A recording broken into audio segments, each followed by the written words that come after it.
그리고 뭐 민주당 비명계 지금 네 분이 뭐 원칙과 상식 네. 만들었다는 분인데, 그거 좀 여쭤볼게요. 예, 예. 근데 물론 이분들이 보면 조홍천 의원이 혼자지만 유현찬 네. 의원은 이낙연 계고, 그다음에 뭐 이거는 그거는 정세균 계고, 김정민 의원은 뭐 민주주의 4.0 고 계보라 볼 수 있는데, 네.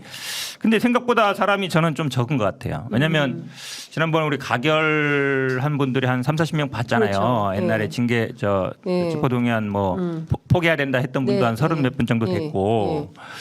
그런데 지금 어쨌든 5명 이상민 의원 빼면 4명이잖아요. 네. 막 민주당이 길 할 때도 막 14명 이렇게 됐거든요. 네. 근데 나머지는 이제 참여 안 하는 거잖아요. 왜 안 하겠어요? 공천이 그렇죠. 되게 여기 중요한 가봐야 건데. 내가 네. 본인이 사는 게 중요한데 네. 여기 가서 내가 공천 받는 게 유리할까 불리할까 보는데 네. 괜히 이름 올렸다가 찍히면은 네. 국물도 없는 거 아니야? 그러니까 한마디로 제가 얘기하면. 취재했거든요. 네. 이 비명계 의원들이 뭐라 그러냐면 네. 내가 왜? 그러니까 네버. 네. 왜냐하면 안 껴. 막 이런 여기 얘기. 끼는 순간 네. 그렇지 않아도 지금 수박으로 몰리고 뭐 가결한 거 아니냐 막 이렇게 색출하고 있었는데 아예 하지 맙시다 해놨는데 이름 올리는 순간 네. 너 맞네 너 네. 가결했지 네. 바로 찍히는 거잖아요. 네. 그러니까 할 리가 없어요. 그러니까 네. 더 늘어나기가 쉽지 않아요. 네. 물론 이분들이 희망은 더 왔으면 좋겠죠. 근데 제가 보기에 뭐 이 상태로 그냥 그치면 우리 당 의원이 지금 뭐 170분 가까이 되는데 별로 뭐 영향이 없어요. 근데 그럼 원칙과 상식은 이준석 신당으로 갑니까? 그렇게 그러기도 지금 어렵죠. 현재 단정적으로 네. 말하기 네. 그렇고요. 네. 내가 네. 보기에는 민주당에 이제 한 네. 비명계라고 할 수 있는 분들이 방금 얘기한 대로 한 40-50명 정도 네. 될 겁니다. 네. 그런데 이제 내가 보기엔 각 계보의 대표 선수들이 모여서 우선 만든 걸로 보여져요. 그래서 그냥 이분들이 개인적인 의견만 가지고 온 건 아닐 겁니다. 네, 아닐 네. 거라고 보고 네. 왜냐하면 의원 예를 들면 40-50명이 전체가 예를 들면 연명을 했거나 이런 상황이 됐다. 그러면 민주당이 난리가 나는 판이에요. 그렇죠. 예. 예, 완전히 쪼개지는 신호탄으로 바로 읽히기 때문에 그렇죠. 그렇게 하지는 않으면서 실제로 민주당 내부 변화를 촉구하는 상황이 될 건데 민주당 내부 변화가 그렇게 쉽게 되겠냐 이거죠. 내가 보기에는 민주당도 마찬가지로 네. 이재명 대표의 리더십이나 그립감이 굉장히 강해지는 상황이에요. 네. 공천이 가까워질수록 그리고 이른바 사법 리스크가 또 다른 이제 재판 리스크가 네. 좀 커지는 상황이 될수록 이재명 대표의 그립감은 커질 거거든요. 네. 그냥 그런 상황이 되면 결국은 네. 공천이 임박해 가는데 본인이 공천 받을 가능성은 점점 떨어지고 지금 예를 들면 그 외부 기관이긴 하지만 여론조사가 지역별로 막 돌아요. 네. 그래갖고 막 공표가 돼요. 근데 민주당의 그 현역 의원들이 별로 좋게 나오질 않아요. 이런 저런 상황들이 다 만들어지고 있는 건데 네.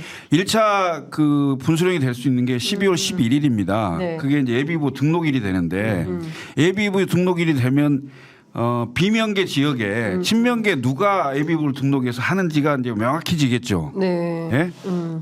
그런 상황이 돼요. 그리고 이제 그 공직 후보자 사퇴 시한이 90일 아닙니까? 그렇죠. 그로부터 이제 한 달 뒤인데 한 1월 10일께 되면 거의 윤곽이 나온다고 봅니다. 그러면 현역 의원들이 지금도 그래요.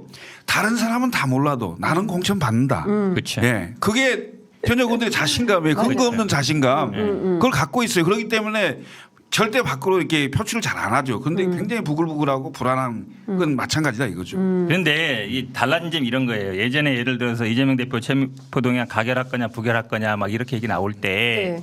그때는 이 네 분뿐만 아니라 정말 많은 의원이나 이런 분들이 뭐 글도 올리고 방송 나가서 얘기도 하고 뭐 의견을 표명했거든요. 네. 이재명 대표도 뭐 정리해야 된다, 결단해야 된다, 뭐 12월 넘기면 안 된다, 온갖 얘기를 했잖아요. 맞아요. 근데 이분 네 분이 기자회견한 다음에 누가 얘기하는 사람 봤어요?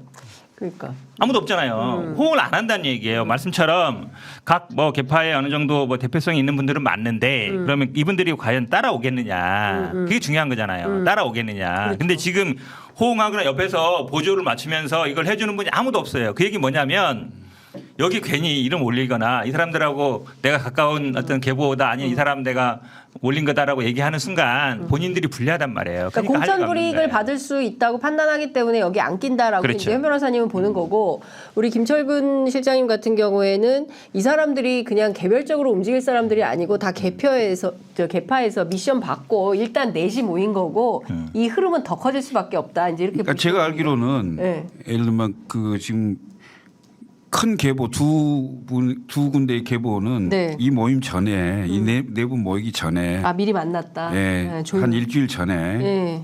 어떤 계보는 한 20명 이상 어떤 계보는 한 10명 이상이 우리 앞으로 어떻게 할 거냐. 네. 이준석 신당하고는 어떻게 할 거냐. 이런 논의가 있었던 걸로 저희가 알고 있습니다. 아, 그래서 네. 그래서 제가 내 사람이 그냥 내 사람이 아니다. 아. 얘기고요. 그다음에 그 윤영찬 의원 같은 경우는 이낙연 전 총리하고도 뭔 교감이 있었다는 취지의 얘기를 네, 예. 언론에 얘기했잖아요. 네, 네. 예. 그러니까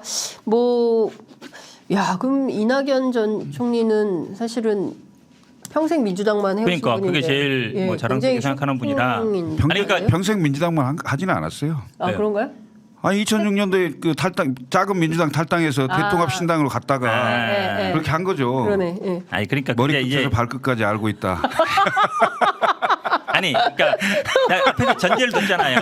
거기에 있는 만약 이낙연 총리 같은 경우야 어쨌든 민주당에서 대선 후보로 뭔가 해보려는 분이고 유영찬 의원은 다음에 어쨌든 국회의원을 다시 하는 게 가장 중요한 일이잖아요. 네. 그러면 예를 들어서 말씀하신 것처럼 각 개파의 수장들이 왔다 그러면 개파에서 뭐 얘기는 할 수 있어요. 대표 선수를 한번 가서 해봐라라고 했을 때 근데 요 안 간 사람들의 마음이 당신이 가서 잘 되면 네. 가고 아. 안 되면 우리는 안 가고. 모르면 안 가고 이거지. 네. 우리가 다 결의를 모았으니까 네. 당신 대표로 해. 딱 이러면 이런 분위기 안 돼요. 우리가 지금 그 전에 당에서 계속 얘기 나올 때 보면 아이고 뭐 지금 예를 들어서 이낙연계에서만 집단적으로 움직였다 그러면 유영찬 의원이 대표로 갔어. 그럼 당장 서른 의원이 방송 가서 얘기해야 이재명 대표 당장 물러나야지 왜 그렇게 있냐라고 당장 얘기할 거예요. 네. 그다음에 만약 김종민 의원이 민주주의 사전령 대표로 왔으면 뭐 홍영표 의원이나 전해철 의원이 당장 가서 뭐 언론이든 방송에서 아이고 뭐 이게 지금 대표 빨리 물러나야 되겠습니까 했는데 전해철 의원 보세요 지난번에